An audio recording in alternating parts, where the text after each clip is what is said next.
কোরবানির পশুর গোশত বন্টনের সঠিক নিয়ম কি? 3 ভাগ সমান সমান করতে হবে।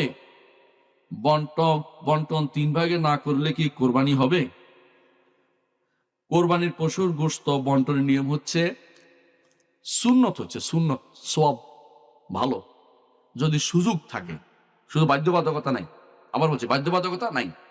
যদি সুযোগ থাকে তাহলে কি করবেন?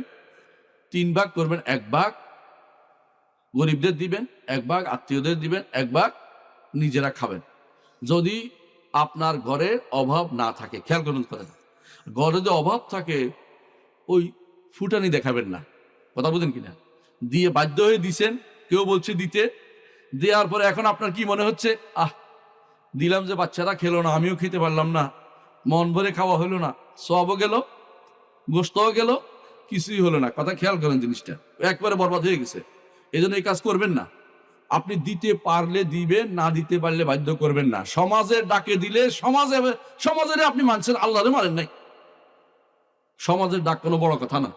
বড় কথা হচ্ছে আপনি গরিবদেরকে দিবেন। কেউ বেশি দিবে, কেউ কম দিবে। অনেক মানুষ আছে বছরে একবার গ্রামে আসে কোরবানিতে, সে পুরোটাই দিতে পারে, কিন্তু অনেক মানুষ আছে সে বছরে একবার কোরবানি গোশত খাইতে ইচ্ছা পরিবারে।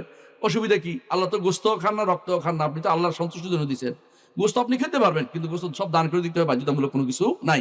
সুতরাং 3 ভাগ না করলে কোরবানির কোনো সমস্যা হবে না। কথা কি বুঝাতে পারছি?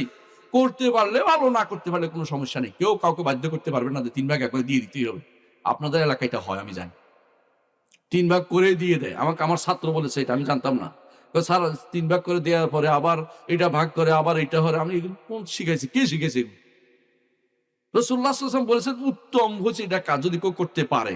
কিন্তু এটা বাধ্যবাধকতা, সবার উপরে আপনি বাধ্য করছেন কেন? এটা এই সিস্টেম থেকে বেরিয়ে আসতে হবে। যেটা বাধ্য নয়, এটা বাধ্য করা শরীয়তের মধ্যে নাই।